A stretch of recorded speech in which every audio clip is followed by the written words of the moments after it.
identified and took that individual into custody. I will tell you that that individual is 16 years old, so I am limited in what I can say about him. I'm not going to be able to provide you with a name at this time or his booking photograph. I can tell you the charges that we have at this point. So after a consultation with the Richmond Commonwealth's attorney, detectives have obtained juvenile petitions for an individual for malicious wounding of a law enforcement officer, use of a firearm during the commission of a felony, possession of a firearm by a minor, and concealed weapon. So at this time, I'd like to thank the local law enforcement community with specific appreciation for the Chesterfield County Police Department and the United States Marshal Service. I want to also commend the officers that were involved that night. So our officers used incredible restraint while dealing with this suspect. As we mentioned yesterday, no shots were fired by Richmond Police. The officer involved quickly rendered aid to the injured officer and drove him to a local hospital where he is still receiving treatment right now. I also want to thank members of our community who have reached out to me. My phone has been going off since this happened, of people wishing our officer well, saying prayers, and I just want to thank the Richmond community for that. It's been really humbling to hear the outpouring of support. 102 law enforcement officers have been killed in the line of duty this year. The last one was a Russell County, Kentucky Sheriff's deputy who was murdered by gunfire on the 16th of September. He was 102, and I'm thankful that the Richmond Police Department wasn't 103 on that list. So at this point, I can answer a few questions for you. Chief, what information have you guys kind of gleaned since that initial release about the type of, I know it was mentioned that there was a traffic stop, that there's some kind of interaction between the officer and this individual. Have you gleaned any further information that you can release about what was taking place in that moment? Well, the officers had asked him to step out of the car.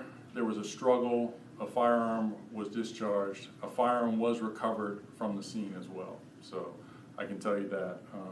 We are still, as I said, we're in the infancy of this investigation. There is a lot of forensic evidence that we will be reviewing, as well as video. Sources have said that there's a pretty extensive history already, criminal history for this young person. Does that impact at all, I guess, your view of what happened, or anything of that nature? Well, everything has to be judged upon its own merits, but I will say that it's definitely frustrating to know that this individual was out on our streets armed with a weapon. So there are just too many guns in our community right now, and they're too easily accessible to people that shouldn't have them, including juveniles. The officer who was shot, how is he doing? Have you spoken to him? Yes, last night I met with him and his family. He is in good spirits. I think he is thankful that this was not much worse, and he is, all things considered, doing really well. So thank you for asking. Now, I know the police report said that there were other people in the car. Was he a passenger or a driver? Are you allowed to say that was the shooter a passenger or driver of the car? He was a passenger. Okay. Do you know how many people were in the car? 3. Did anything happen to them? No, they stayed on scene, and they were not charged with any crimes. You know, obviously, this is the first time this happened since you took over as chief, but you've been here for a while, so right. This has happened before since you have been here. Can you speak to, maybe as a whole, what a situation like this does to the department in the days that follow, and maybe what resources you guys have to the fellow officers of this person? Sure. So one of the other things that I was really impressed with, we have a peer support team. So by the time I left the scene and went to the hospital, we had officers who had come in, who were specially trained in peer support, and were providing comfort not only to the officer who was shot, but I can tell you that it's not an easy thing for the other officers that were there that weren't shot. There is a sense of guilt.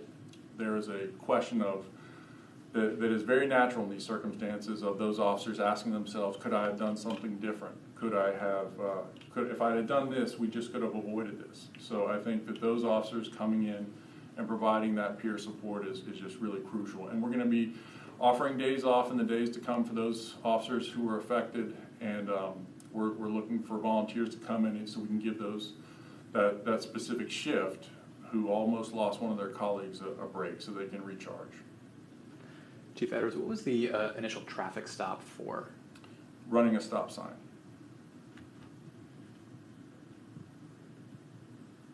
And just for clarification, you said the 4 charges, are all those felonies? I believe? Concealed weapon is a misdemeanor. Okay, The so other 3 are felonies. Okay. Chief, I know this is maybe my impression, but newer cops of the force usually get the late night shifts. How many years on the force did the officer who was shot have? He's been with the Richmond Police Department for a little over a year. So fairly new. Yes, you're right. We based upon seniority, you get to pick your shift, and the newer officers, although there are many that prefer the midnight shift, so we have some senior officers as well, but he was new. Do you have a message to the community, just even kind of to remind them that how dangerous your job is, especially with the simple traffic stops, even though they're supposed to be routine?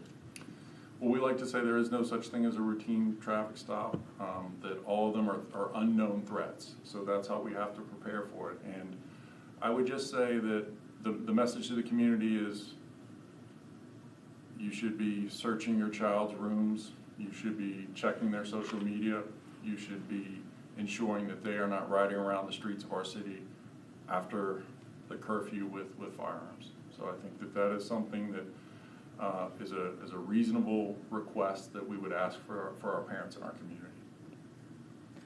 Chief, any chance there was a warrant out for the suspect?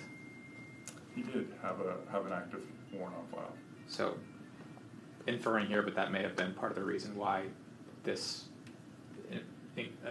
became a violent event from a traffic stop.